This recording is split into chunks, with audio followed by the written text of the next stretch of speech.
नमस्ते दोस्तों, हमारे चैनल पर आपका स्वागत है। आज हम एक बहुत ही दिलचस्प और रोमांचक कहानी लेकर आए हैं जो आपको अंत तक बांधे रखेगी। तो देर किस बात की, चलिए शुरू करते हैं। टाइटल: एक अनोखा सफ़र, एपिसोड 1। एक छोटा सा गांव था जिसका नाम था कलापुरी। यहाँ के लोग सीधे साधे थे और सब मिलजुल कर रहते थे। लेकिन एक लड़का था जो सबसे अलग था, उसका नाम था राघव। दूसरे बच्चों की तरह खेतों में खेलना या नदी के पास मछलियाँ पकड़ना उसे पसंद नहीं था। उसका मन हमेशा कुछ नया करने में लगता था। राघव का सपना था कि एक दिन उसका नाम दुनिया भर में मशहूर हो। लेकिन गांव के लोग हमेशा उसका मजाक उड़ाते थे। लोग कहते, तू तो हमेशा हवा में उड़ता है। पर उसका एक सच्चा दोस्त था, मीरा, जो हमेशा उसका साथ देती थी। मीरा एक समझदार और हिम्मत वाली लड़की थी। जब भी राघव उदास होता, मीरा उसका हौसला बढ़ाती थी। एक दिन राघव को पता चला कि शहर के पास एक बड़ा मेला लग रहा है जहां नए आइडियाज़ और इन्वेंशंस दिखाए जा रहे हैं। उसका मन भर आया। उसने मीरा से कहा, मुझे वहां जाना है और अपना एक इन्वेंशन दिखाना है। मीरा ने तुरंत कहा, मैं तेरे साथ चलूंगी। लेकिन समस्या थी कि राघव के पास पैसे नहीं थे। उसने अपनी पुरानी साइकिल उठाई और उस पर एक कार्ट लगाया। फिर गांव के लोगों से पुरानी चीजें मांगने लगा, कबाड़, पुराने गियर और टूटे हुए तार। उसने 1 महीने तक दिन रात मेहनत करके एक सोलर कार्ट बनाया जो सूरज की रोशनी से चलती थी।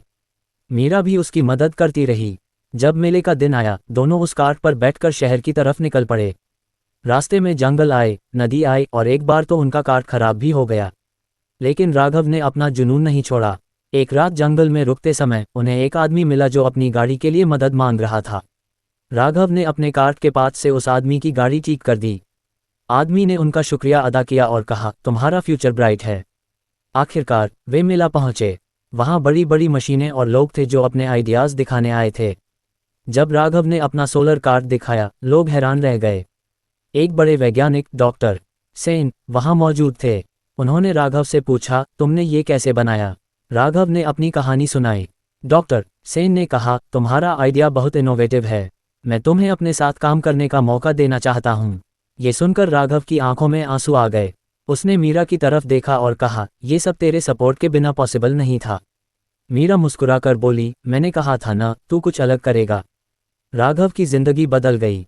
उसका नाम शहर में छा गया और उसके सोलर कार्ट का डिज़ाइन एक बड़े प्रोजेक्ट के लिए अपनाया गया। लेकिन उसने अपने गांव को नहीं भुलाया। उसने वहां एक स्कूल बनवाया जहां नए आइडियाज़ और इनोवेशन सिखाए जाते थे। ये कहानी है राघव के सपने, जुनून और दोस्ती की। कभी हार मत मानो, क्योंकि एक छोटा सपना भी दुनिया बदल सकता है। तो दोस्तों, ये था इस स्टोरी का पहला पार्ट।